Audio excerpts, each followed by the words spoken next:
Yes, sir. Let me go ahead and live up this IG stuff. Don't go nowhere because you know what this is, and we about to mess with your friends. Come on, tell all of them in this here ends, and I want some old friends, and it's me and old girl Nolly, and we in this thing, and I ain't really rhyming, but I still am on timing. Still can't find me in a bad mood, still smiling like that. Everybody come say what's up. Come on in and say what's up. What's good, Fernando? What's good, everybody else? I see you, bro. Come on and talk to me. We did have fun, you see, because we talked about 1, 2, 3. Hey, what's going on, everybody? It's your favorite blurred click pulling up, talking blurred shit on a Saturday morning like we always do. And yes, there's much to discuss. Have you all seen this freaking episode? This freaking show that wants to mess up the way shows are made. Let me say that better. That wants to recreate the way shows are made. I did start this off in the comment, basically with the header saying, "Is Invincible the best adaptation of a comic book series that we have ever seen?" And right now, I am hard pressed to find any argument to suit the possibility that it is not. I mean, give me a show. Give me a show. I don't care. Talk to me about what show. Oh, what? Batman? The animated series? Oh, no. Nah, bro. They didn't go that hard. Yeah, Batman would beat up a bunch of folks, but he would put him in Arkham Asylum. He never killed nobody. All right? What you want to bring up next? What? Anime? Goku? Dragon Ball? Daima? I'm not talking anime, bro. I'm talking animation, not no anime. So yeah, man, I just can't find nobody to tell me that this show ain't the best show that's been adapted from a comic book series. I can't. Nolly, let me ask you, Nolly, do you think that any show could rival Invincible? Animated? Animated, just an animated show. Like, I can't see any show animated wise that's presenting better than what Invincible is giving us adult nerds. Damn. Can't think of nothing. I literally can't think of nothing. Give me a minute. Let me think about this. Okay. You pause. Why you think? Up. Keep thinking on that. Compile a little list to your stead while yourself real quick. While you're doing that, let me just go ahead and introduce us. Yes, we are the New Blurred Order. Thank y'all for tuning in. It's me, Nolly, today. Maybe some more pop up, but you know we deep. But sometimes some of my folks got some things to do. So don't go nowhere. Let's go ahead and get into it. We talking Invincible first and foremost. So Yvette, tell them who we are. The New Blurred Order is one of my favorite places to visit. I hope you'll join us next time.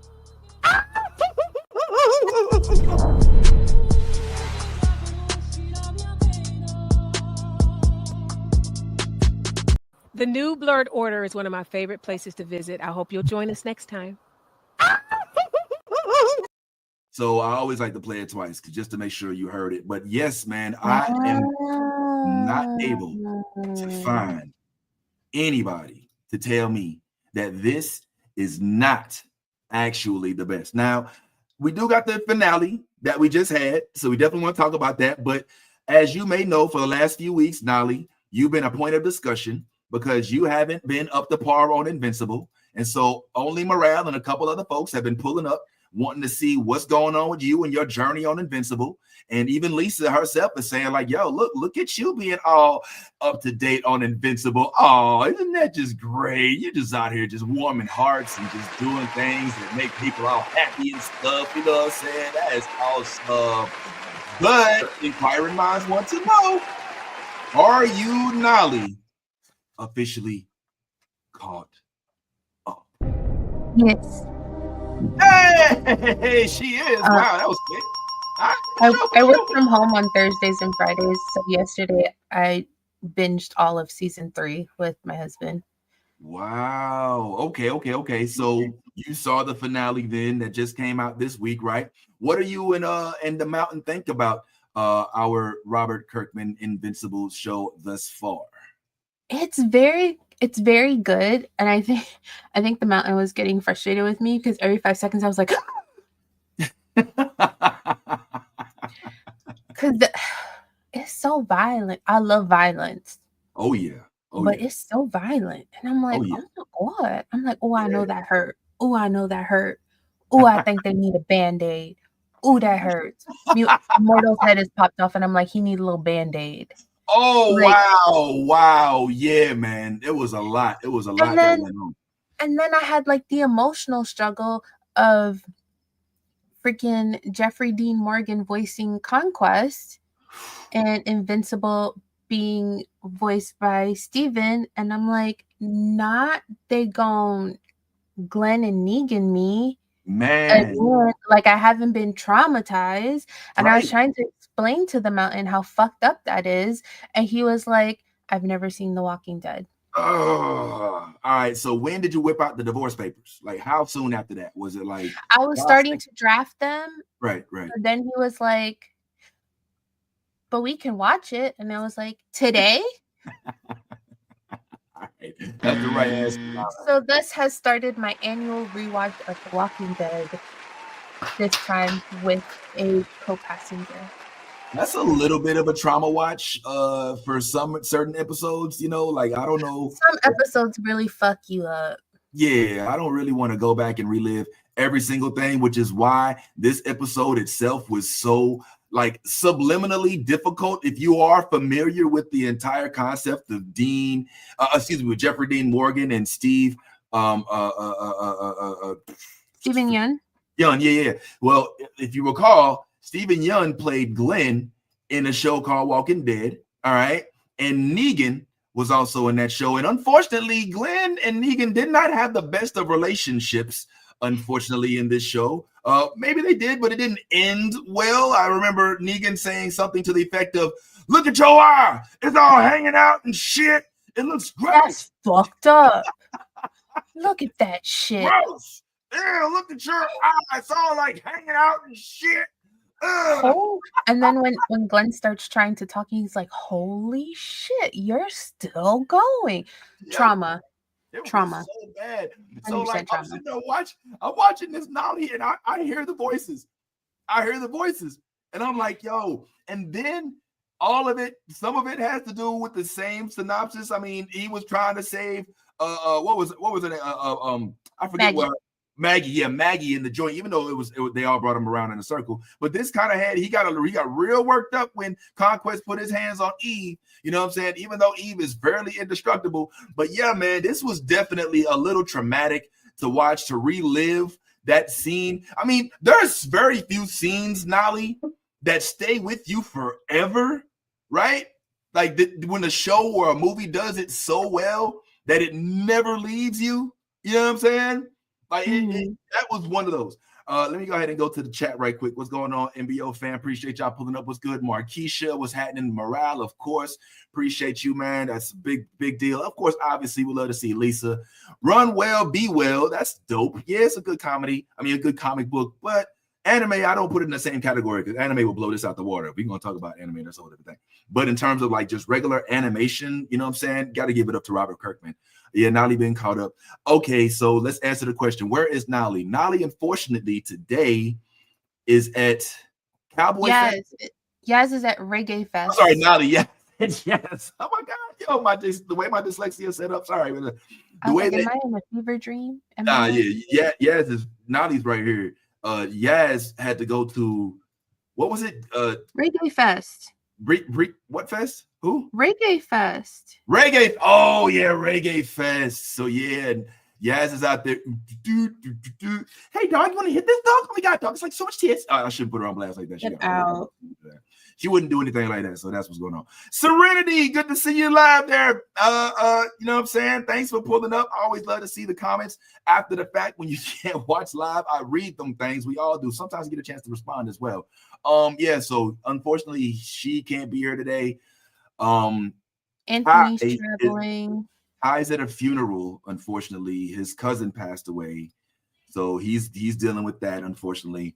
Anthony is on location, doing some very important stuff as he does.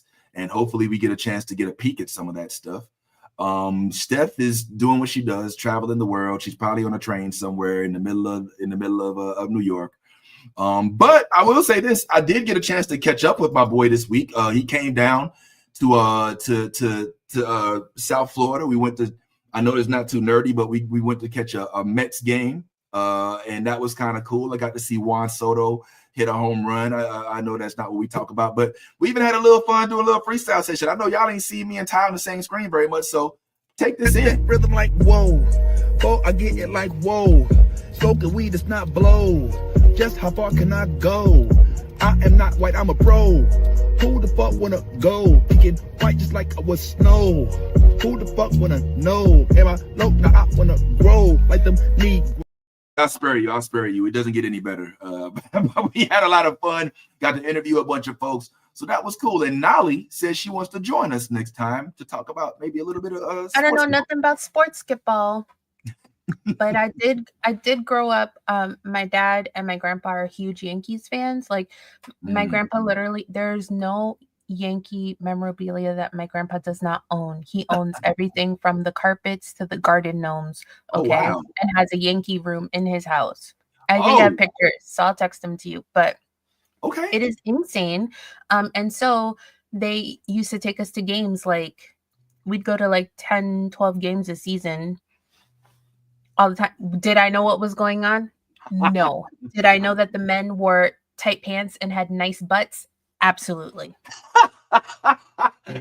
Okay, I'm gonna get off the subject of baseball because that's not what we're here for. We do talk about baseball. If you're interested in that, on Tuesdays, me and Ty started talking a little bit of baseball. It's a little new for me, honestly, because I never really talk sports out loud because it's not my thing. I don't really like sports. I like baseball. That's it. I don't consider baseball a sport. For some reason, it's weird. Me says that Mets games are better than Yankees games because the stadium is better. But I've never been to a Mets game at Met Stadium. But I've been to concerts at Met Stadium. Well, that's city life, right? City Field. City Field. But don't Yankee Stadium isn't it actually a subway stop or like a train stop? Like, can't you like get right off of the train and go right into Yankee Stadium? But I think old Yankee Stadium was not great. The rebuild is great. It is very good. For my dad's birthday, we sent him with my grandpa to go to Yankee Stadium and do the behind the scenes tour for his birthday. And he was like, it's so much better than what they had going on at the old stadium, for sure. Okay, cool. Nuts to butts, yes. Nuts to butts. All right. Enough of this bullshit damn talk about sports. Let's get back into the actual chat that we were chatting on before, which is, of course, Invincible. There is a bunch of crazy stuff happening in this show that I am honestly just completely removed. We've already discussed the fact that they've given us trauma by making us relive the Glenn and Negan scene by putting these two voices up against each other, which is some bullshit, but it happened. I'm gonna keep it real. Now, some of the hardest shit to watch was the level of ferocity that Conquest came out. This dude literally was about to snap little bro in half, Nolly, right in front of him. He was holding him and squeezing. He was like a Twizzler. He was like, get head over there. I'm fuck with the boy right quick. The children are safe. They're not. The children is not okay. He about to took little boy and just knocked all his teeth out. I am kind of curious as to how come he stopped growing. The dude grew like this to almost. Maybe he's like catching up, or like puberty worked different. I don't know. Like we were trying to figure out why he's purple. His mom is blue. And how come he got no antlers? You know what I'm saying? Like he's completely like, I guess Dad got the best of that one, but yeah, there's some interesting stuff. Obviously, we don't know everything that's going on. But yeah, I thought that was fascinating. We didn't even talk last week since we didn't get a chance to talk too much about Invincible. We didn't get to talk about the fact that Rex, spoiler alert, for those who haven't watched it, you should have already known, but Rex did not make it through the Invincible apocalypse. And which I'm upset about. Talk to me, Nolly. Talk to me. Okay, because when I started watching, my first thing was, I hope Rex dies. Now, why he died after he had a little maturity growth spurt, now I feel bad about it. Because that's the best way. The best way is to show somebody with some sort of character arc, right? So that they don't just, you don't feel something if they don't have, like if Rex had just died an asshole, it'd be like, all right, well, Rex. But to see him have a chance at love, at life, at a new beginning, and to have it stripped away, not because of anything other than valor, him wanting to save his clique, I mean, he completely redid his image. Now, here's something that some people have not been saying about Invincible that I think needs to be said. They have been very Marvel-esque with their revivals. You know, we lost a multiple girl or whatever, and she's alive. You know what I'm saying? I think freaking old boy, my man with the big, I always forget his name, but God damn it, come on, conversation. I forget this. You remember his name? K. Brown. Yeah, Sterling K. Brown's character. Go ahead, pull up chat. Let us know who that is. It's always like dying, but still not really dead. Bro, like let go and let God. At some point, you gotta move on. Yeah, and then it's getting weird. Adam Eve kind of died, I guess, a little bit, but not for real. You know what I'm saying? So there was that, and then it's like these. So I'm hard pressed to believe that Rex is gone. They even have a dude in that works with what's his name? Not Virgil. What's old boy, the dude with the long hair? Cecil. Yeah, that works with Cecil, who's basically an android who's got like they could just make like nobody really dies. It's being very multiverse with it, you know. And I think that there's a slippery slope there. So if Rex is gone, he should be gone. Like, don't do this thing where you kill him and then bring him back and make him a robot and all this other stuff. Technically, he's not gone because remember, Robot's fleshy body is a clone of Rex. Oh yeah. Oh man. But he's young. Oh wow. But also Rex was like part android too when they fixed him after he almost died. So like but he did blow himself up. So maybe there's not enough pieces left to like put it back together, like Humpty Dumpty. Yeah, but you know what they're gonna do in this world, they're probably gonna end up making him a clone. You know what I'm saying? And then he's gonna come back. They probably got some Rex leftovers saved in the fridge, for later. A little bit of Rex, just throw some Rex on this salad. Mm-hmm. And also the dude that plays him, Jason Mantzoukas, you know what I'm saying, that plays his voice. Got to give him a little bit of credit, right? I like the way his character was voiced, so that was pretty cool. And yeah, man, get big up to Robert Kirkman. I'm trying.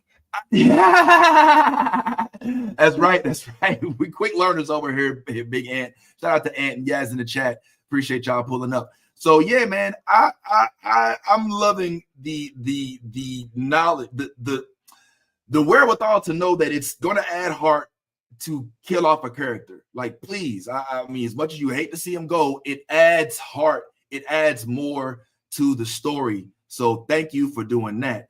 Now. We did have a few, things, a few holes. We saw big cranium clippers. What is his name again? Somebody please tell me what the dude name is. I forget, man. Come on, pull up. Let me know what the name is. I forget. Angstrom Levy. Angstrom Levy. Thank you, Angstrom Levy. I'm over here calling him Angus because his head's so meaty. He got a meaty head, y'all. That's what we're doing. It's the meaty head. Come on. All right, so we got meaty head Angus beef right here. Who he need therapy. I love this episode. His episode where he had all of the joints coming out of the hole. Oh wow, I almost said something crazy. I almost said all of the joints coming out of the holes, but he did. He had those portals and he had all the little balls coming out. The balls coming out of the holes. Next subject. Well, I'm sorry, Sterling. Oh shoot, Steph is here. What's going on, Steph? Got to get Steph in here in a second. So we had that. I like that, but you notice how he went from conqueror to low-key indentured servant after he went back to him. Was like, fix me, motherfucker. And it was like, hold on. That's how it always be. When you get too big for your britches and you so focused on one thing, especially when it comes to revenge, you end up skipping everything else, not paying no mind to nothing else around you, and then you end up shit out of luck. Wow. It just seems so weird because he was so powerful. He had so much chance, so much opportunity to do whatever he wanted to, but it felt like he just got obsessed with Invincible for whatever reason, and as a result, he now is an indentured servant. You know what I'm saying? But man, they got the dude was freaking, outstanding with his voice. He literally is in Paradise, which is a show I know Steph loves, and he's right here on this show again as well. I mean, he's given everything that we want in Black Lead, and I hope that his flower toss session is not anywhere. I want to see Sterling K. Brown play a villain live action. I feel like and then I would watch it and I wouldn't know whether or not to be turned on or afraid because he would do so good, or both.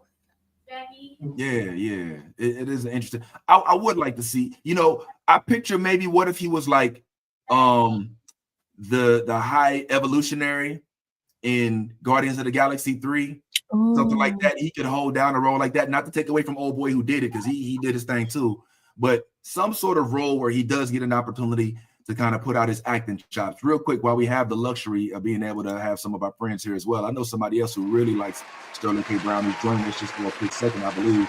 And that is none other than the one and only Steph Ray. What's going on, Steph Ray? Steph. Now, Steph. Yeah, I heard Paradise, and that was yes, you did. Yeah, I know. We went for the Paradise talk while we had the luxury of having you, as you're probably on a remote island somewhere, getting ready to do an improv act for Destiny's Child and Glorilla. We want to go ahead and at least. Oh man, I hope we got Steph. Okay, there she is. Yeah, I want to see what you. We didn't get a chance to kind of pick your brain on the Paradise finale before we, kind of start wrapping things up on Invincible. We know that our boy Sterling K was not only Angstrom Levy, but it was also Mr. What is his name in it? What is his name again when he in Paradise? Oh gosh, I know Xavier is his first name. I forget his actual name, but don't know his last name. I think Collins or something. It's something. Yeah, I think it's Collins. Oh, you want the? Oh, yeah, you want the I think it's Collins. Oh, okay. Well, listen. This, if you didn't know, this is one of our OGs right here, Steph Ray. All right, into his house. A Black Improv Alliance owner, if I'm not mistaken. Also, a world traveler, performer, improv talent educator, and just all things Black, all things beautiful, all things dope. This is Steph Ray, and you need to get to know who she is. It's the only way. I'm mad that you just now learned about Steph. But Steph is very busy, but she can't go on this every week. But whenever we get a chance to talk to her, we definitely want to take advantage. And today, Steph wanted to chat a little bit about Paradise. So you think you're going to tune in for season 2, Steph?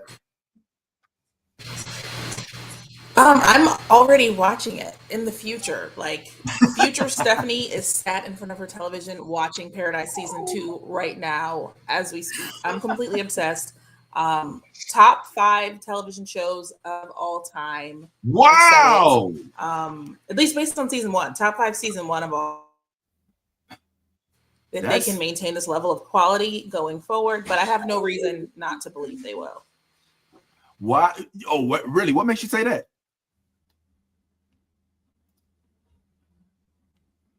You don't think that they could duplicate this magic in a bottle, Steph? I don't know. I feel like they gave us enough of a lead to make it so that I think you just said something. My internet is not behaving.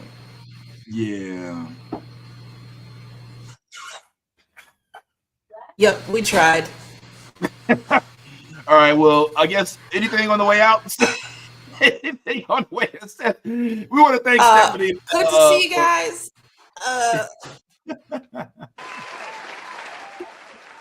Hey, we tried. It didn't work. It didn't work the way we wanted it to, but we gave it a shot. But we'll still represent the Paradise phenomenon for you, Steph. Join us in the comment section, will you? You know what I'm saying? And maybe if the signal goes up to 4 or 5 bars, pull on back up. You know what I'm saying? We'll go ahead and make it happen. So one time for Steph, we're gonna give applause to Steph's parents.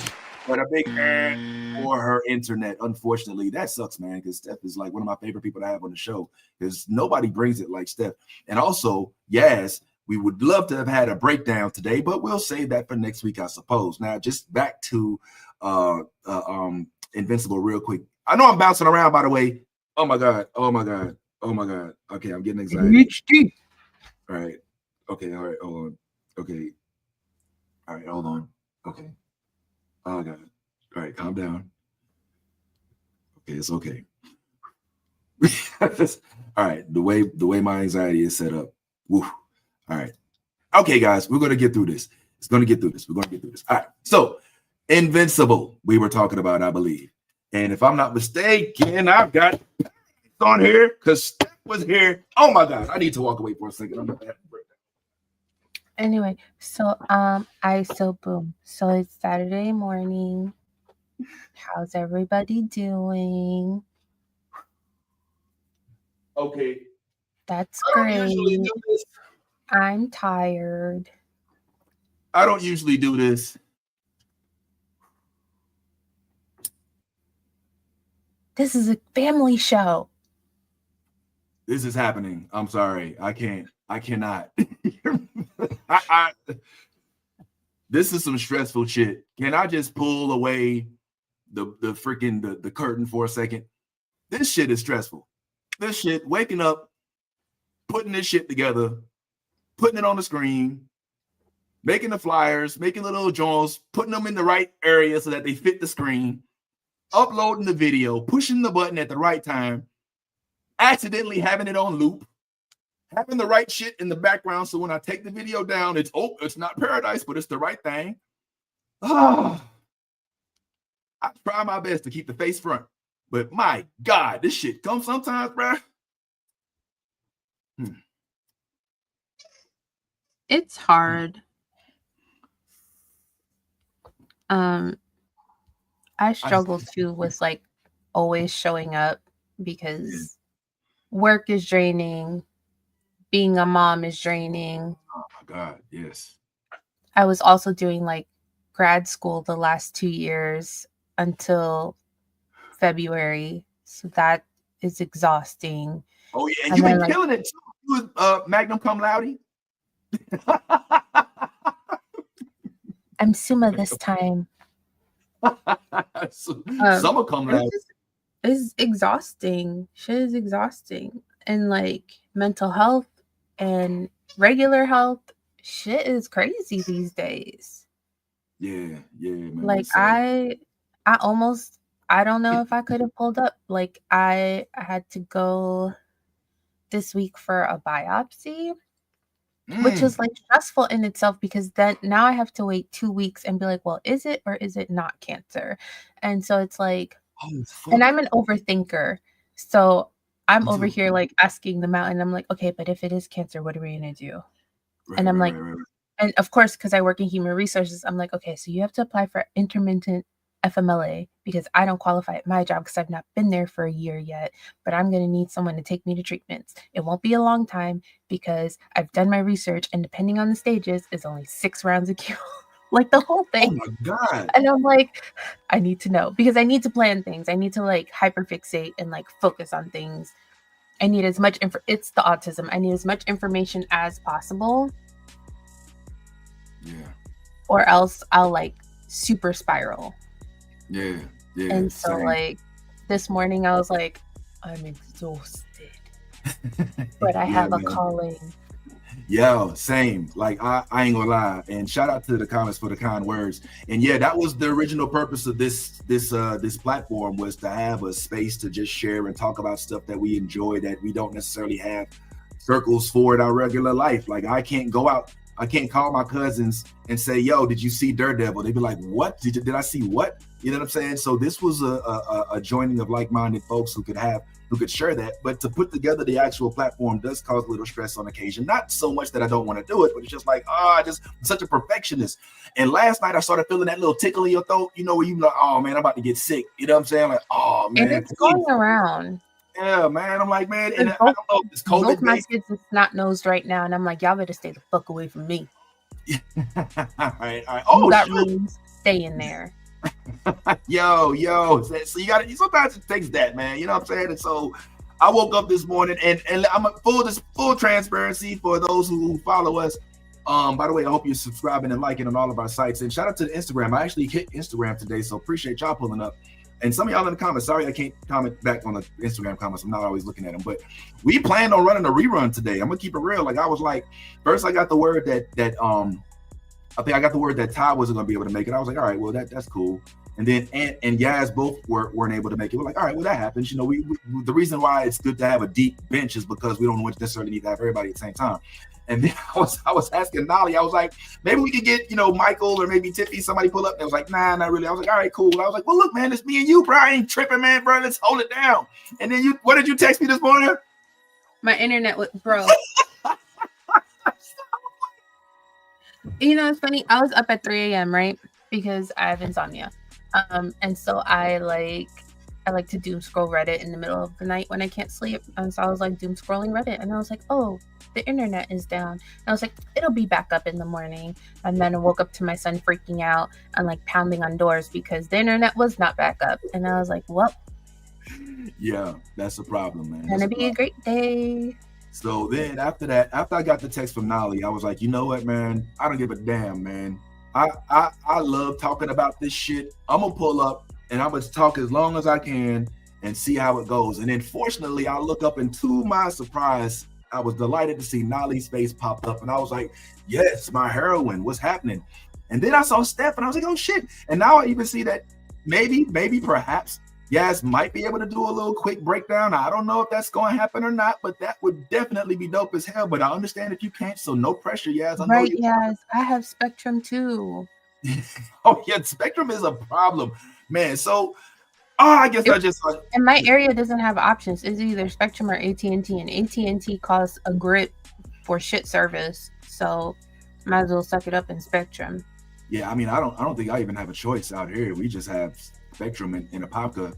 It's Spectrum or hotspot. You know what I'm saying? Like, I forget you're in Apopka. I'm literally in Apopka all the time for work. Oh man, you should pull up, man. I got the man cave live. You know what I'm saying? There's always something rolled up. You know what I'm saying? You know, I got you know, you can play some tetherball in the backyard, man. I got some scooters. We can ride around the corner, man. There's a little shooting range not too far. I got some illegal guns we can pop off. I shouldn't have said that on the internet, but it's all good. It's just jokes. Maybe not. But yeah, pull on up. Let your boy know. Anyway, man, I guess we get back into the Invincible of it all. So yeah, we saw that this happened with Maggie and them. We saw that it happened with Glenn and them. The only things that I have question-wise is, all right, so now what happens with the dude with the robot head? Well, where did he go? He like left. I don't know.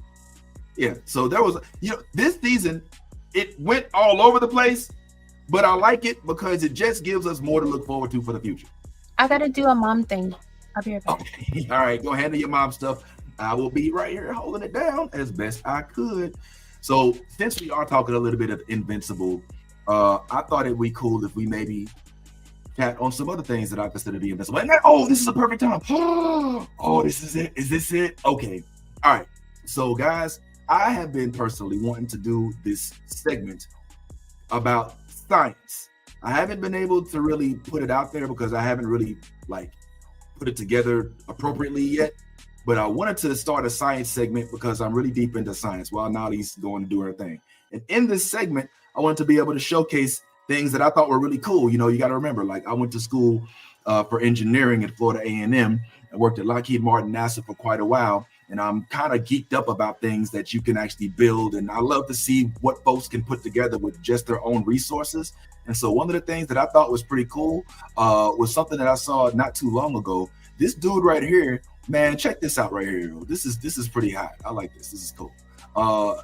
This dude right here put together some sort of contraption that allows him to basically fly like Green Goblin, bro. It's a series of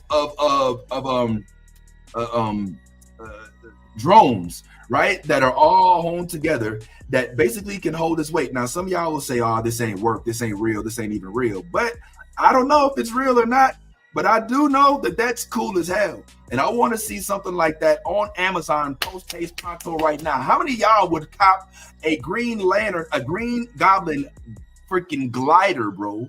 You know what I'm saying? And you could just go pick up. What if, you know what I'm saying? You was on the way to school. You was like, yo, where can I park my glider? You know what I'm saying? Like, can you imagine you ain't got to worry about walking all the way from the parking lot to the entrance of the stadium because you can get out, pop your trunk, jump on your glider, and then go pop it right there into a bike rack. Man, get the fuck out of here. This ain't the coolest thing you've ever seen. Who don't want to be Green Goblin and straight Spider-Man with a glider? And why ain't Spider-Man slinging from tree to tree? Like, this is dope to me. And I just want to see more dope stuff like this. So this is what I talk about. When I talk about like science, I think that some of this stuff like this would be really dope to watch. There's other things too that I thought was interesting, but I don't have them all right now. But if that's something you might be interested in, look forward to that in the future, because I do very much so like science. But guess who's back?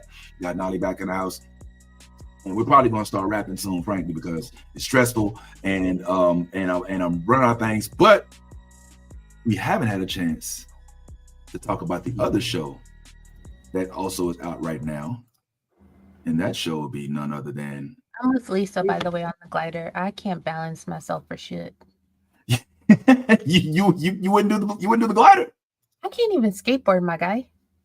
Well, I mean, but I mean, you know, you can put your feet in the thing, you know, and you could, you know what I'm saying? Like, just it's kind of like I trip on air. Okay, I trip on air. You're asking me to balance myself on something that floats? Absolutely not.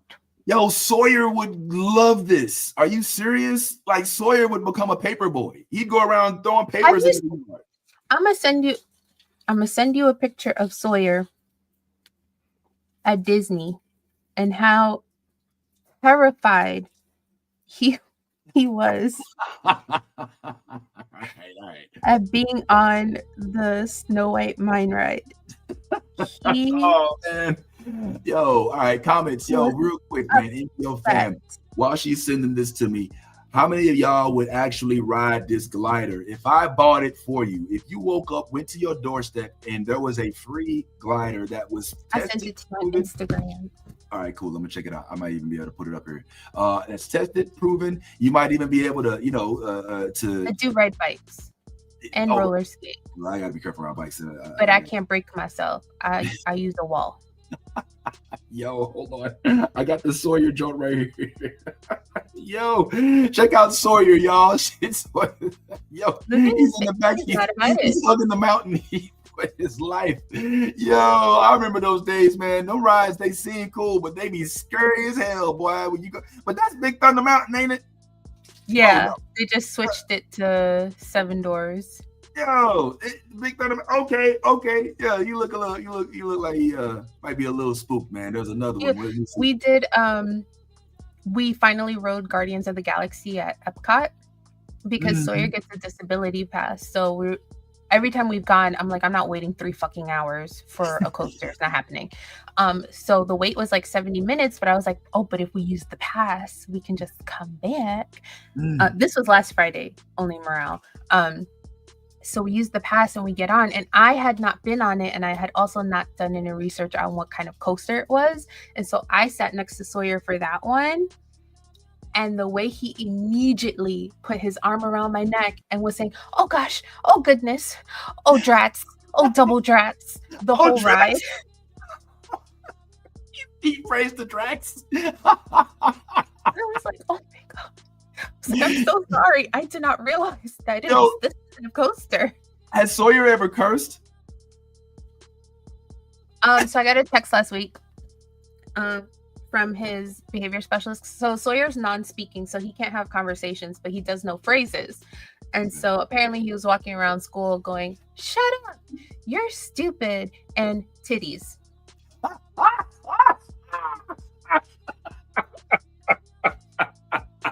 I'm sorry. No.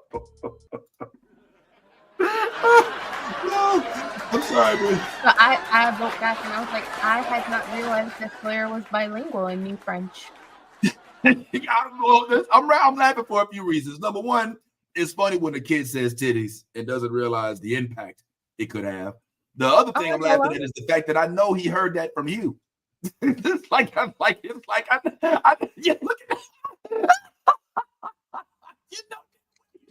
Definitely. I'm not gonna lie. That was definitely me. But when he plays video games, he does cuss. Like what? Like he'll get frustrated at Sonic when he can't beat Dr. Robotnik, and he'll say, "I'll kill you," And then when he like messes up, he goes, "Oh shit." You let him say "oh shit"? I mean, fuck it. I'm from New York. Curse words are nouns, adverbs, adjectives, adverbs, everything. So I grew up a potty mouth. And you know what? Sawyer is a man of few words. And so what if some of them are colorful? If he uses them appropriately, that's progress. Agreed. My young one, she's playing volleyball right now, the youngest. And she's on an AAU team and she's on a YMCA team, which are completely opposite. Like the AAU team, like they basically practice like Team USA, you know what I'm saying? But the YMCA team is like what they call it, the little giants, or, you know what I'm saying? like terrible. And so my daughter feels like she has to coach the YMCA team. And so whenever they go play against the YMCA, when they play at the Y, when the kids like miss a ball or don't spike it or don't hit it over, she's like, ah. And so the other day I missed the game because I had to do some other stuff. But my wife, she came back, she told me, she was like, oh, Kiki was so frustrated. She got done with the game and got in the car. She's like, Mom, can I curse? And she was like, sure, go ahead. She's like, what the fuck? Why the fuck won't they just fucking hit the fucking ball? These fucking goddamn. My wife was like, yo, you know what I'm saying? It's like that though. I understand. Yeah, I understand, because why the fuck? It's like, what the fuck? I don't know if I could sit there and listen to my daughter saying all that, but I don't know. That's fascinating. Yeah, curse words are just punctuations. They are. As a New Yorkers, kids grow up like, yo, what the fuck? I'm walking over here. You see me and my fucking kid right here. Yeah, Mountain says that when I get mad, he can tell I'm from New York because the Brooklyn comes out. All live from Bedford-Stuyvesant. All right. That's cool. Well, speaking of New York, man, there's a lot of stuff happening in New York.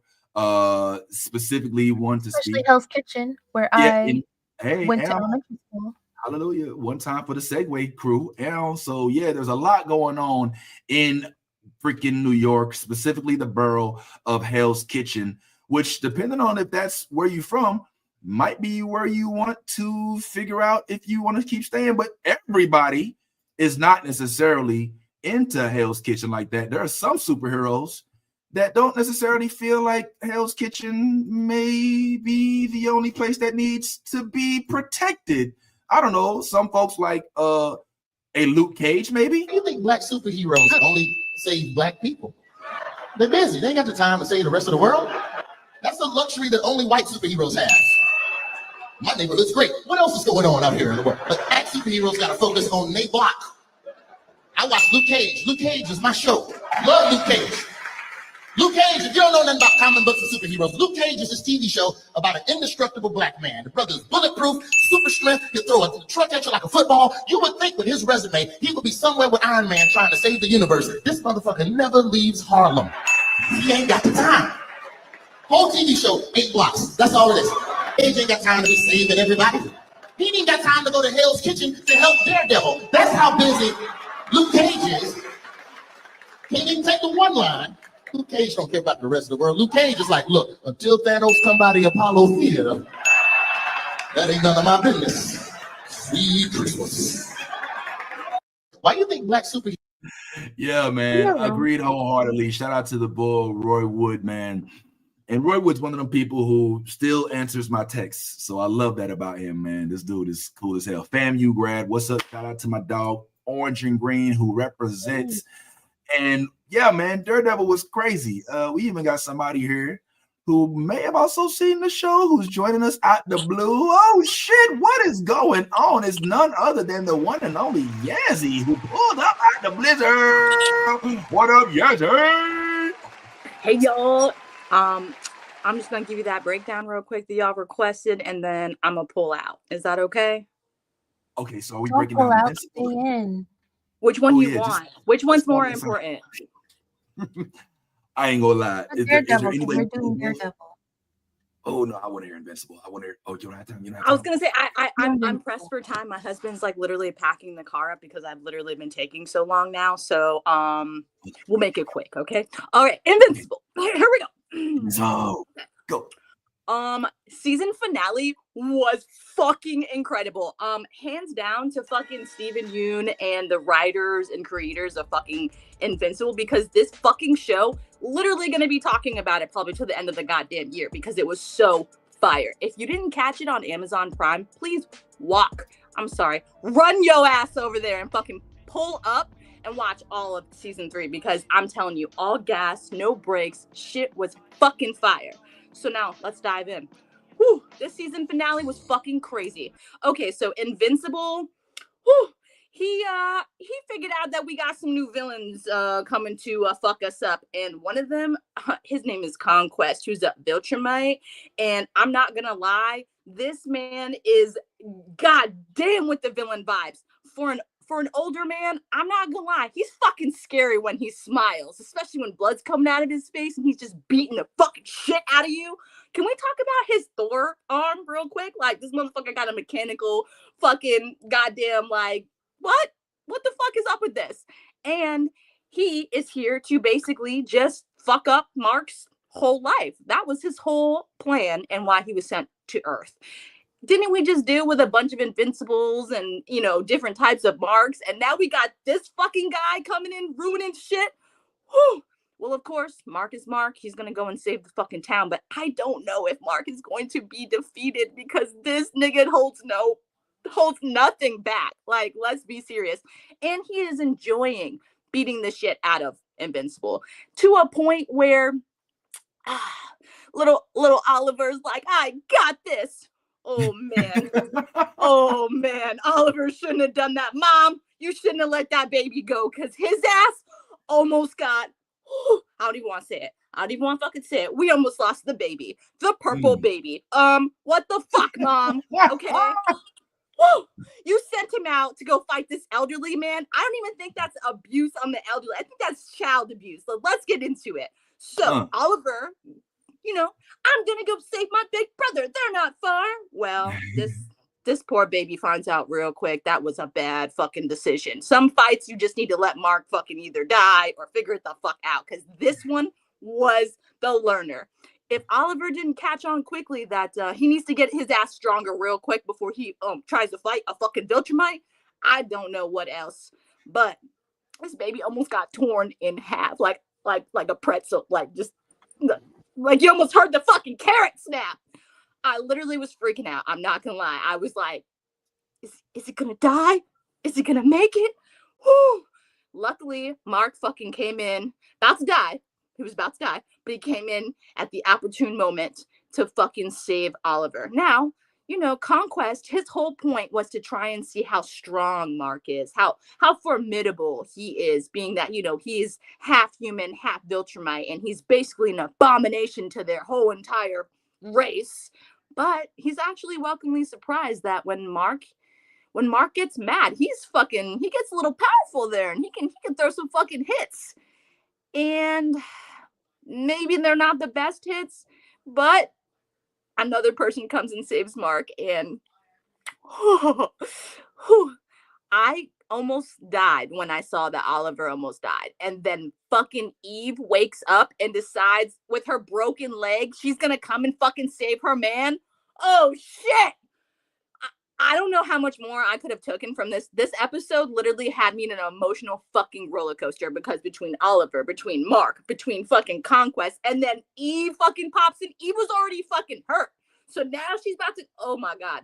And I'm not gonna lie, I'm kind of mad that we learned that Eve's power is like, you know, kind of like restricted until she reaches a certain point, because I'm watching her fight Conquest, and granted, her fucking her Ultron suit that she creates, you know what I'm saying, becomes a fucking Power Ranger and shit. That shit's pretty fucking cool, I'm not gonna lie. But was it enough to live?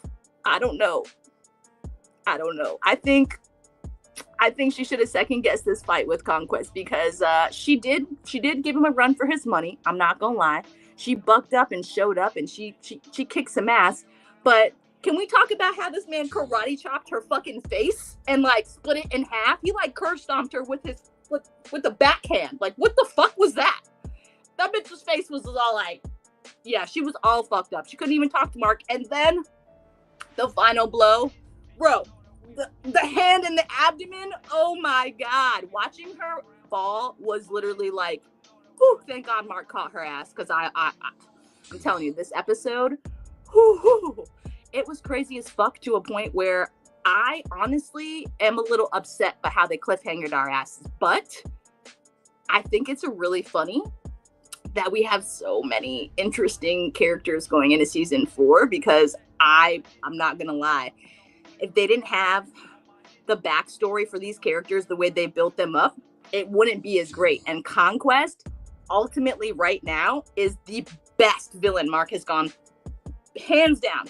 Armstrong gave him a little run for his money, but Conquest was definitely way harder of a fight than his dad. Oh wow, you think Conquest? Fuck yeah! What do you mean? Okay, think about it this way. Omni-Man only went after Mark before he went woohoo and then bounced. Okay, Conquest came after Mark. He destroyed multiple fucking cities using Mark's body. Like, did you see him holding Mark and killing people? Like, let's fucking on the beach. Yeah. This little kid lost his fucking arm because Mark's face went through it. Like, what the fuck? What the fucking fuck? People were just flying everywhere. The shit was fucking crazy. Like, I'm just saying, that fight with Conquest, hands down, was Mark's fucking hardest fight. It had to be. Wow. Because Omni-Man left him for dead, but Conquest, he fucking rubbed his face in the fact that he is Earth's hero and he's not strong enough to fucking protect them or his brother or his girl. And what led Mark to the ultimate fucking crazy, I'm talking about, this nigga put his whole head into that shit, okay, to kill fucking Conquest. Just like, doom, doom, doom. Fucking split the dude's skull with his fucking face. That's like, he broke his arm, both his arms. Let's like, what the fuck?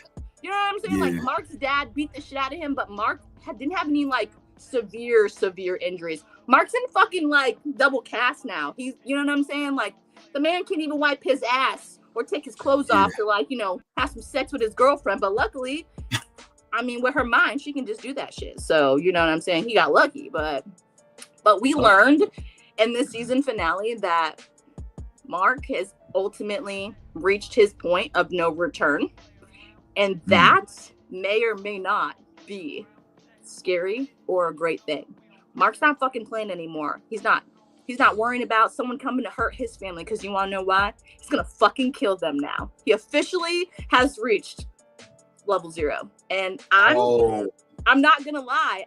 I'm hella excited for this new era of Mark, because he's still Mark, but now he's not leaving any chances. And this is a game changer that I'm so excited for. And seeing that Eve literally has unimaginable power, but she's being literally caged by, and like, we didn't even know that either. Like, because I'm not gonna lie, I was a little upset that was the max of her power while she was fighting Conquest, because like, this bitch can atomize anything, like literally turn anything into anything, and that's the power that she, you know what I'm saying? Like, that was the max power she had against this villainous guy.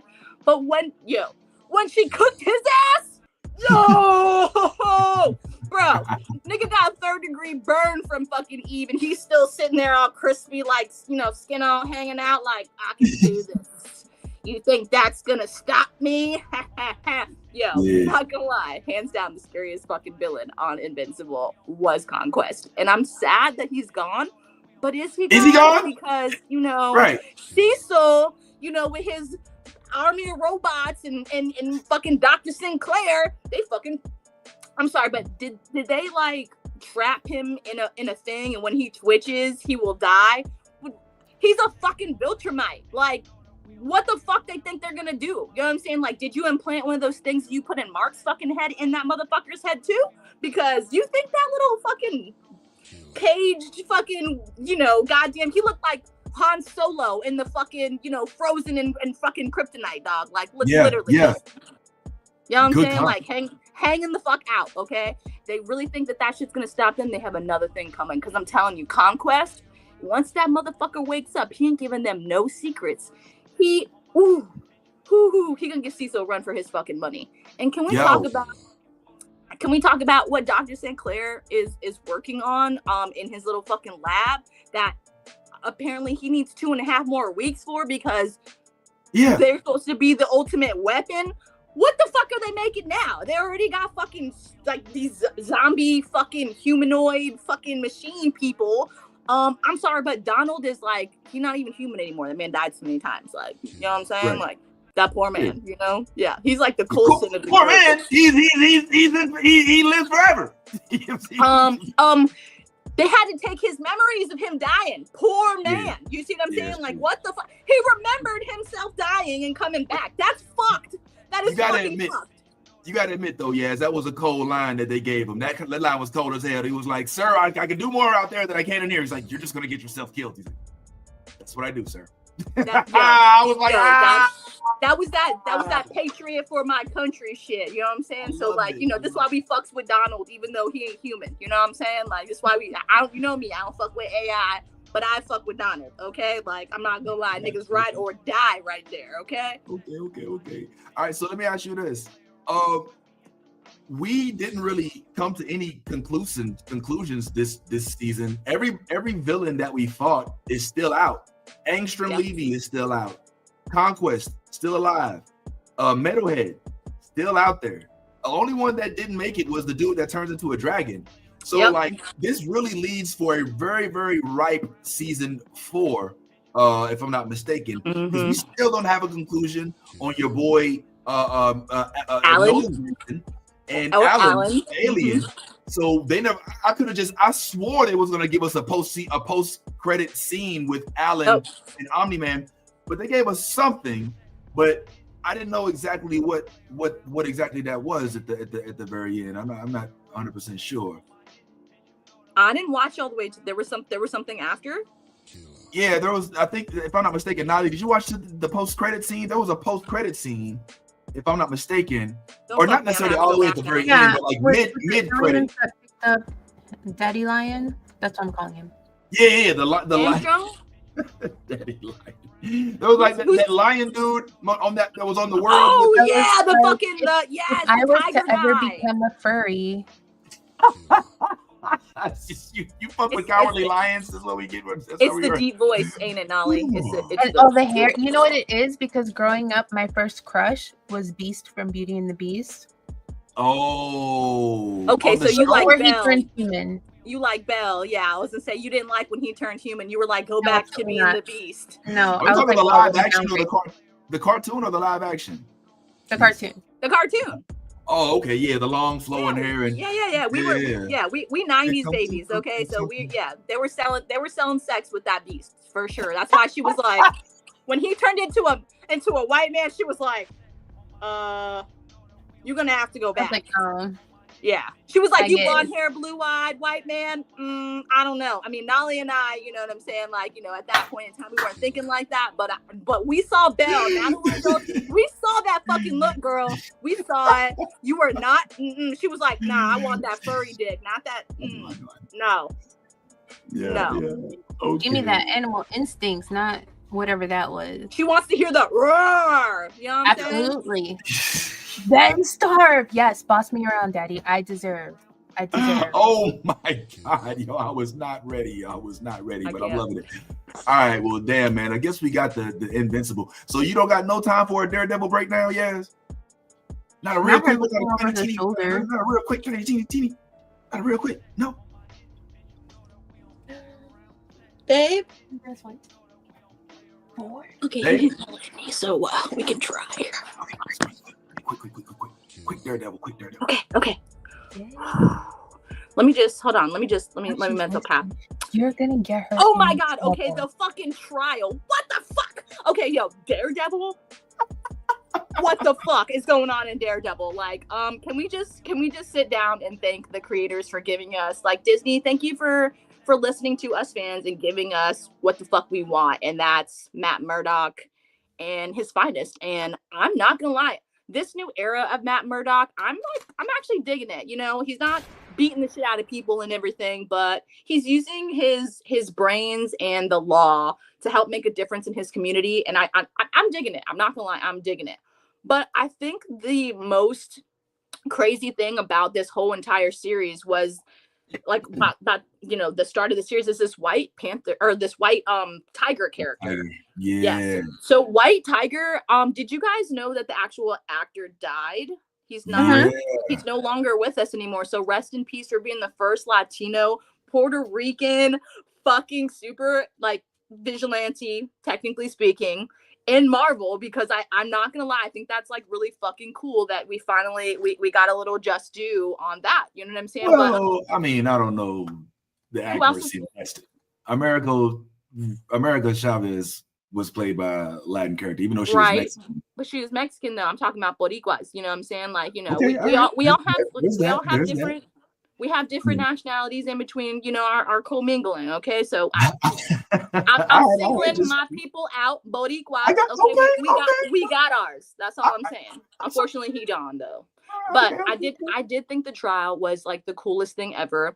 I really liked how we we went in one way and we convinced the damn judge that we're not going to use any of his white tiger antics because we don't want that to sway, and then things go awry when our fucking goddamn witness gets fucking bribed by the motherfucking cops. Goddamn New York PD, they some slimy motherfuckers in this motherfucking shit. You know what I'm saying? And I hope you peeped. Y'all keep an eye out because that Punisher sign keeps popping the fuck up. Yeah. Okay, I think y'all were right. Yeah. Thank you. I love when you say that. Just saying. Okay, just saying. But yes,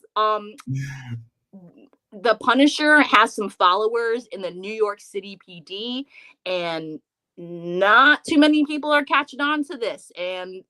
But Wilson Fisk is learning that, we can fuck with the police commissioner because he got a secret love child that no one knows about. And we can use this to our advantage because, this kid's like 7 years old and he's an older man. So, you know what I'm saying? What were you doing with the young woman? You know what I'm saying? So there's some conspiracy going here right now. And we conned him into staying into being the police commissioner to keep our city safe because Fisk doesn't have Con, is that what you call it?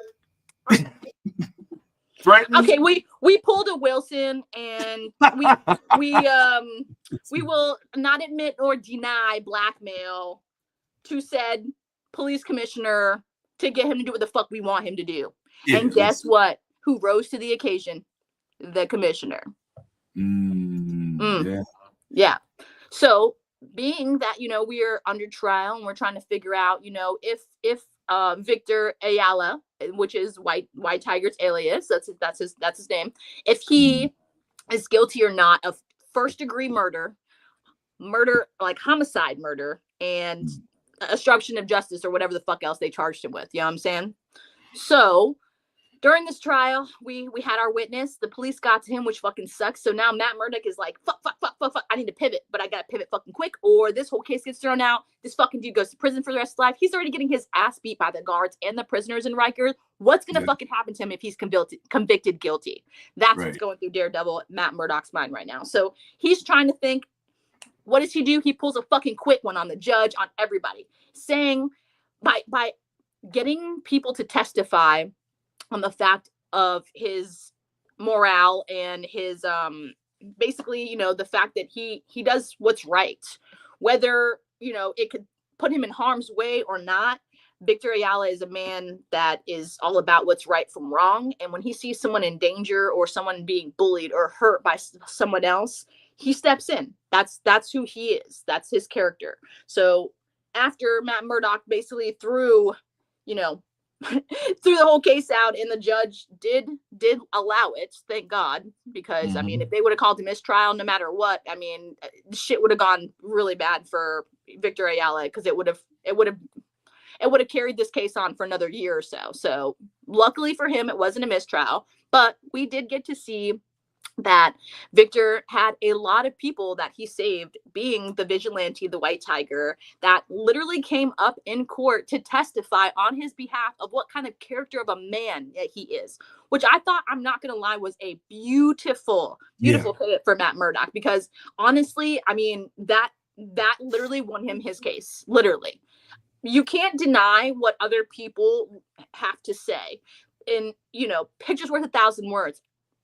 Words are actually worth more than that. So the fact that he had like 4 to 5 people testify on, you know, like his conviction to do right, basically. You know what I'm saying? When wrong is being done, no matter what the circumstances are, I thought that was very honorable, and it was a great way to basically, like, you know, end that character, I guess you could say, you know what I'm saying, on his merits, technically speaking. But through the trial, shit got crazy. And of course, Matt is Matt. And he ended up convincing the entire fucking jury that, Victor Ayala, White Tiger, he's fucking innocent on all accounts. He should be let the fuck go. But of course, as you saw in the court, some of the police officers were not happy about that. And we got one of these guys with the, you know, little puncture tat on his neck, which I'm sorry, but like, police officers can have neck tats? What the fuck's up with that? Like, I have questions about this. I'm just saying, I got questions about this. Like, what the fuck? Like, you know what I'm saying? That's another story. But yeah, so then we get to find out that, you know, everything is good. Victor's going home. He got his apartment for his wife and him to start their new life. She understands what kind of man he is now. So like, not only did Matt save him from going to jail, but he also saved his marriage, his life, because his wife just was like, oh, my husband's out dicking around, saving people and shit, putting his life in fucking harm's way every fucking night. What the fuck? This is why we are estranged. He is not the man I married. But little does she know, he's saving the community. He's saving these people who have no other choice but to be victims. He's giving them that power to say that, you know, someone stood up for me. You know what I'm saying? When everybody else wouldn't. And New York is a big fucking city, so it's nice to have you know, someone have your back out there. So yeah, so this was definitely a heartfelt episode. It was crazy. It was a little saddening how it ended, because obviously the corruption in the police still got to Victor, unfortunately, and he was found dead by one of the Punisher police officers in his little costume, his little Punisher, you know, armor outfit. And all Victor was doing was just going home, man. Like, it's, you know, this series, I feel like, is going to dig a lot into right and wrong, and we're going to kind of see the battles between those, and how I guess Matt is going to either triumph or basically fall back into his old patterns. So it's, I don't know, I'm really excited to see where this is going, especially like Wilson Fisk. Like, this whole friction between his wife and him with Matt's girlfriend, who's a wedding, you know, she's a marriage counselor, she's a therapist, but right now she's a marriage counselor for him and Vanessa. That whole relationship is definitely getting interesting, and it's heating up a lot. And I'm really excited to see, is Vanessa going to stay with Wilson, or she doesn't leave his ass for, what was his name? Adam? You know what I'm saying? Like, who the fuck is Adam? I want to know. Like, I have so many questions about, like, Kingpin is letting his wife. Yo, is it just me, or is Yaz getting quieter and quieter? Is that just me? She's hiding that she's still on the computer. Oh, okay. Like, I feel like it feels like she's backing away from the mic, and it's like she's being quiet. That's cool though. Yeah. This is a fascinating aspect of it. I love the fact that, I mean, I know Marvel. We talked about it a couple weeks ago, how, you know, Ty's getting a little tired of the multi-dimensional villains, but I like the fact that, you know, we've now met Kingpin's wife, or we've met his goddaughter through Echo. We're learning Kingpin as a person, and not just as some villain who's so bad, this, that, and the third. But yo, listen, Yaz, thank you. I know you showed up. Maybe the Wi-Fi wasn't as on, and the voice and all that, but your energy was always on point. So thank you again, Yaz, for pulling up the last minute. I hope you enjoy Reggae Fest. You better come back with your eyes looking like.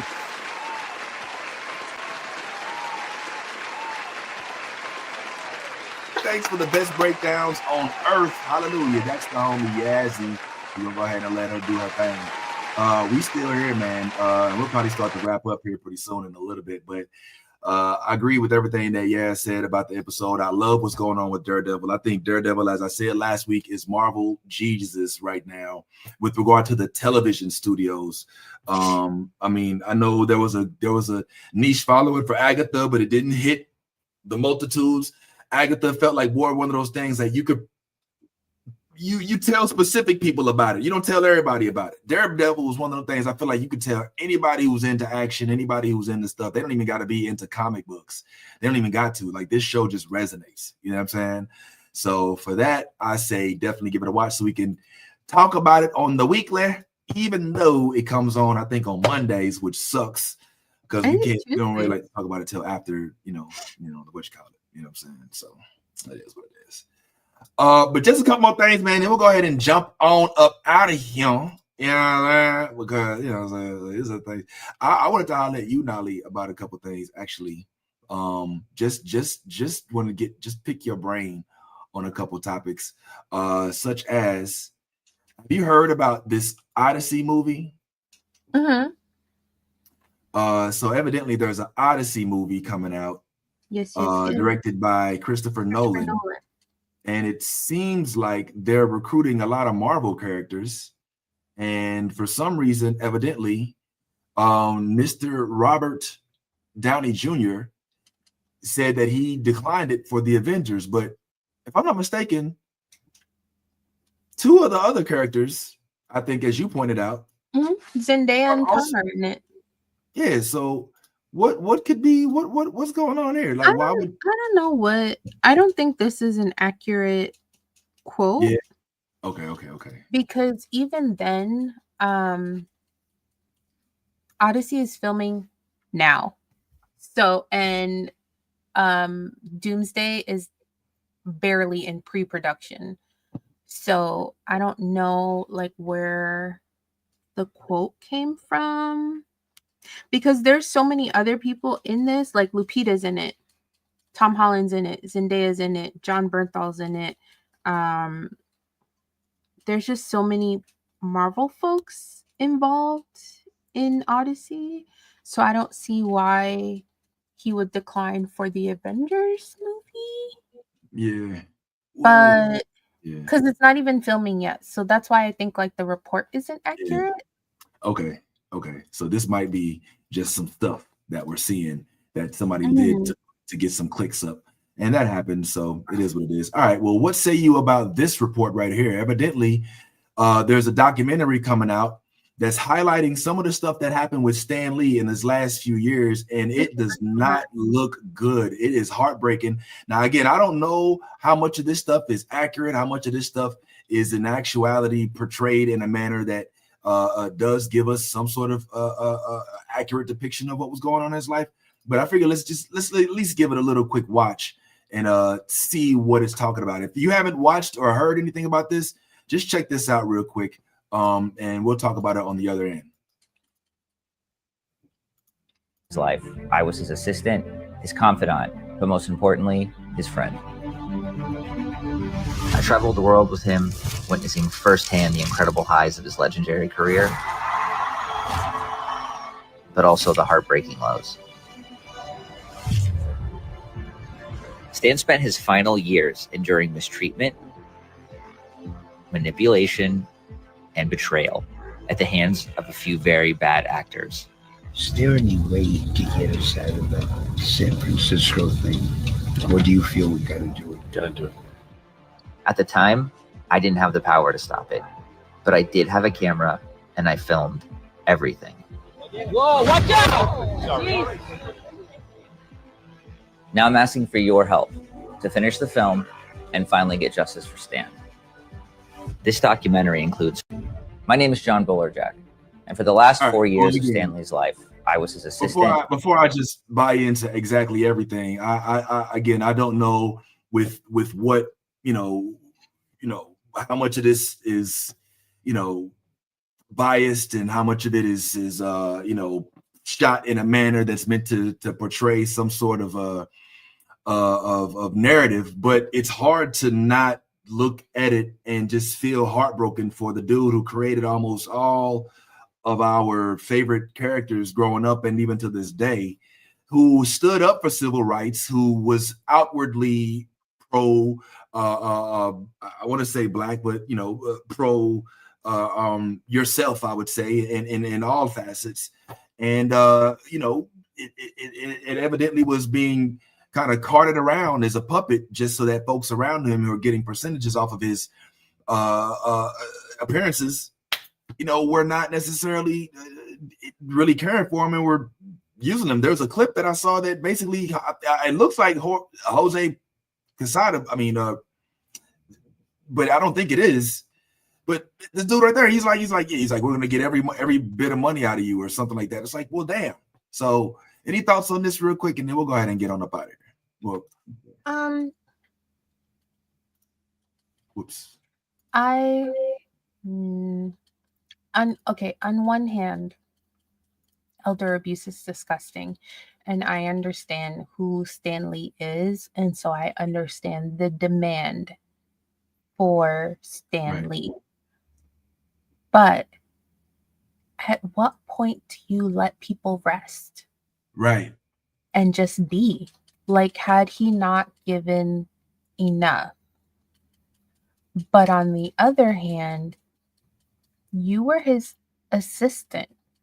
Ooh. Why did you not do anything else or more at the time and instead just gather footage to then release later, knowing that this will definitely secure you a bag?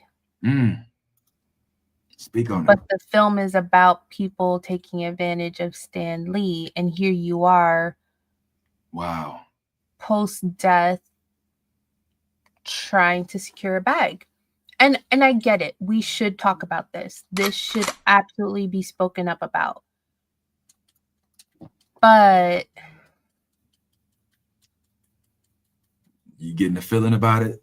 I have feelings about it. It feels icky. It feels like a typical white man doing white man things, an opportunist. I see an opportunity and I'm gonna take it kind of thing, which is what everyone around Stan Lee was doing. He's old, not very combative, gonna take advantage because there's opportunity here and opportunity for money, and it's sad. I didn't even think about it like that, man.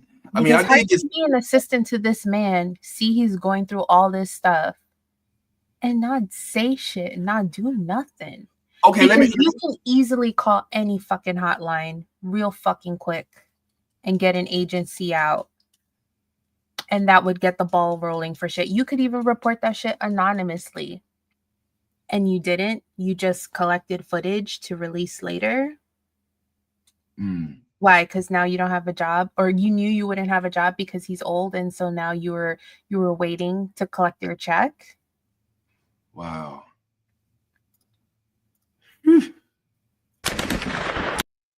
I didn't consider the depth of deception that could exist within that realm. That's you're right, man. I'm also I'm not trying to cape foot. I don't know, not name one of these motherfuckers. But I'm also thinking, like, if I'm all right, so if I'm and I don't know the whole story, but I always try to like think of the full scope. So if I'm an entry level dude trying to work my way up in the industry, and I somehow find myself, are you entry level if you're the assistant to the Stan Lee? I don't know. You know what? And I ain't even gonna speculate. I feel like you would have had to been in the industry long enough to be able to work yourself up to being Stan Lee's assistant, because that's like, oh, I got my first job and I'm with a C-list actor or whatever. That's fine. But Stan Lee is like, I'm Tom Cruise's assistant. I'm Nicole Kidman's assistant. I work with George Clooney on the weekends. Like, that's not, I feel like that's not entry level. He's been around for sure. Let me see what else is said. His hair bothers me. There's evidently a little bit more here. Let's go. First-hand accounts from key witnesses, including comic book legends like Rob Liefeld and Roy Thomas, as well as many others who saw the chaos and unethical acts. This isn't speculation, it's all on camera. Undeniable. This is old Stan Lee coming at you. No, you're not old. Irrefutable. I thought I was finished, but apparently I'm not. No ambiguity. With your help, we can finish the film, expose the truth, and give Stan the justice he deserves. So what help is he? I guess he's asking for Kickstarter. Okay. So he wants us to pay our shmoneys to fund this film that he's obviously got a lot of footage for, and I don't know why he can't just download CapCut like the rest of us and edit it himself.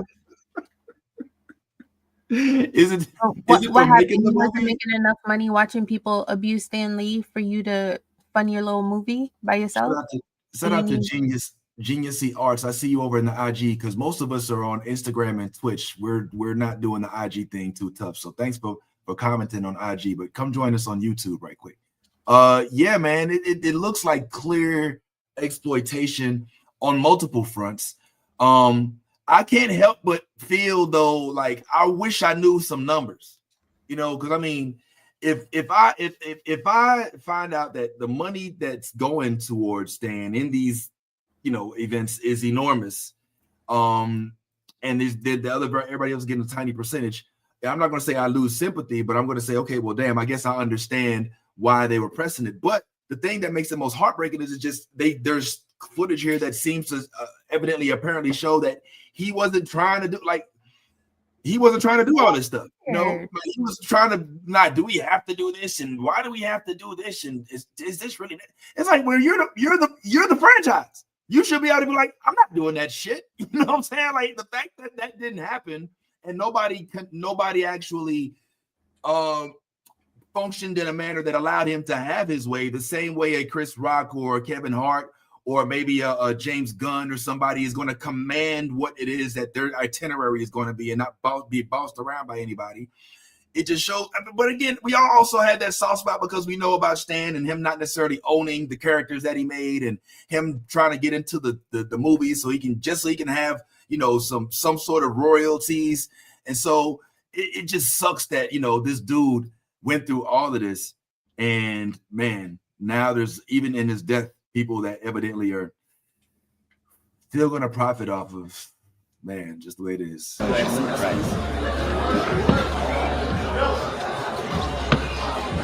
Now, are you ready to give a riveting speech? You're going to change lives. I thought I was finished with that. What do I have to do now? You're never over. You what? I said I thought I was finished, but apparently I'm not. No. Once we're done, we'll get out of here. Now, what do I do here? Same thing. Talk about you. We'll make some new questions. But I don't have the. Yes, you will. Yes.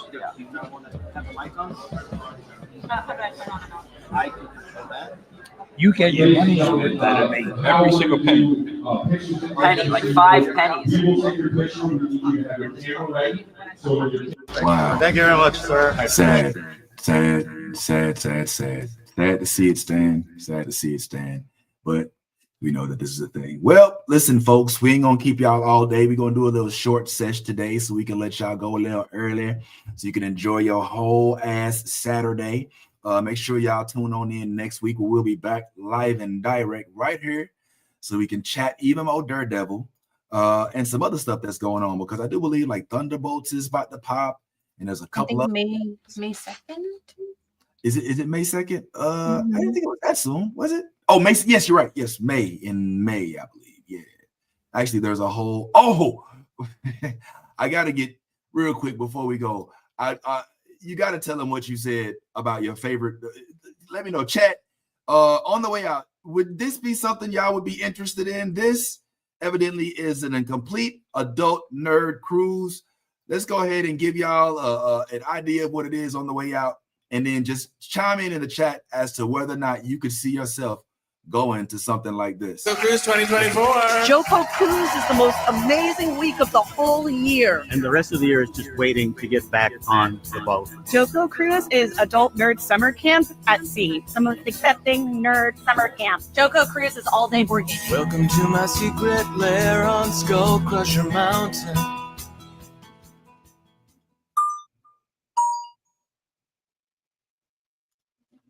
Welcome to JoCo Cruise 2024.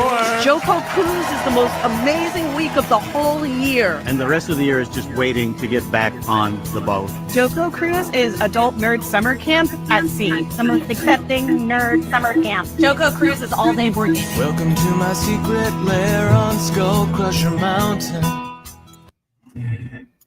You see yourself here? There's not enough black folk. I didn't see one. Not even behind. Number two, the idea sounds great, but I know it smells like a Comic-Con in there. I know it smells like Comic-Con in there. I know. You think they got it? You get it's the deodorant-free old. It smells like musty old hot dog water in there. The lack of deodorant. I know So it. You'd be armed with like 2 Axe spray cans, like walking around there like. Absolutely. How do we sign up for grants to fund like a blurred cruise of some sorts? Because this. You want to get a smell grant? Like let's so that we can commandeer a cruise and do a homies of color and black folk cruise. And they don't got to be nowhere fancy. It could be like a weekend to Cabo or whatever. Around the Gulf of Mexico. You know. Yes. It don't got to be crazy. Yo, do you think that it would be dope? Maybe somebody's superpower somewhere in the universe is to be able to increase good scentability. You know what I'm saying? Like that's something we should explore as well, perhaps. I don't know, maybe not. But anyway, I wouldn't be down to do it, but I want to work on it. I forgot deodorant. I know it. What do you think about a blurred cruise? You know, I feel like there's an opportunity there. I feel like there's probably grants for it. We could figure this shit out, and we could do like a weekend cruise somewhere cute, and it could be nerdy. We could do trivias and have stand up and improv and board game nights, and if y'all want to get real nerdy, we could do some LARPing. Like it'll be great, but it will be colorful and smell nice. Yes. Flavorful with culture. Hallelujah. Absolutely. I'm interested. How many of y'all would be down for that? Would y'all be down for that? Y'all would pull on up? I mean, it might cost $2-3 million, but you know what I'm saying? We got kids to feed. Maybe not that much. Maybe a couple thousand. Maybe, you know, depending on what ship we get. You know what I'm saying? But yeah. Shea butter, coconut oil crowd. Yes, Harmony. Absolutely. Yes. Yeah. Sprinkle of color. No sprinkle. No. Give us a blanket, please. We'll take the whole thing. How long is the cruise for? I don't know. How long does it take to get to Wakanda? The one this year is a week, and it's going to Holland. Oh, okay. Holland. They still call it Holland? It's Amsterdam area? I spent a couple weeks. So they're going to get drugs and no deodorant. Yo, did I tell you about the time that I was in Amsterdam and I had Ty on FaceTime because I was showing him how you could just walk into a coffee shop and just buy plants, you know what I'm saying? And so I'm walking and I'm showing them everything. And while I'm walking, I look and there's some lady looking at me through a window. And I was like, oh, wow, well, look at that. She looks like a picture. And I walk and I see another lady looking at me through a window. And they happen to have red lights over those windows. And it wasn't until then that I realized that you were in the red light district. I was walking through the red light district with Ty on FaceTime, and yo, I went and I was like, yo, and I got excited. I went back. I was like, yo, I just walked through the red light. So I walked back and I was trying to show him the windows, and one girl was like, and she almost came out and tried to fight me because I guess you ain't supposed to be advertising the goods for free. Yeah, you can't. Yeah, I guess you're not supposed to put, you know, the baddies on the Grammy. But I would think that'd be a good way of promoting, you know. But you know, that's a whole different story. Well, anyway, we'll talk about this and even more stuff next week, guys. Again, thank you so much on behalf of myself, the homie Nolly, the homie Yaz, who pulled up as well. Bad Ty, Big Ant, Steph. Yo, everybody just care, you know, whoever has ever messed with us on here, man, we just want to say big appreciate it, and especially Nolly and Sawyer and everybody in the background for allowing Nolly to pull up for a little bit. On the way out, as we always do, we want to say make sure you are being your authentic self. With being yourself, guess what? You being inauthentic, fake. I won't fuck with the fake shit, home. Why? Know what I'm saying? And of course, as we always say, if you a geek, no matter what kind of geek it is, golf geek, nerd, whatever, shoots, comic books, shoots, sports, whatever your thing is, be it out loud. And go ahead, let that good old geek flag fly. The new Blurred Order is one of my favorite places to visit. I hope you'll join us next time.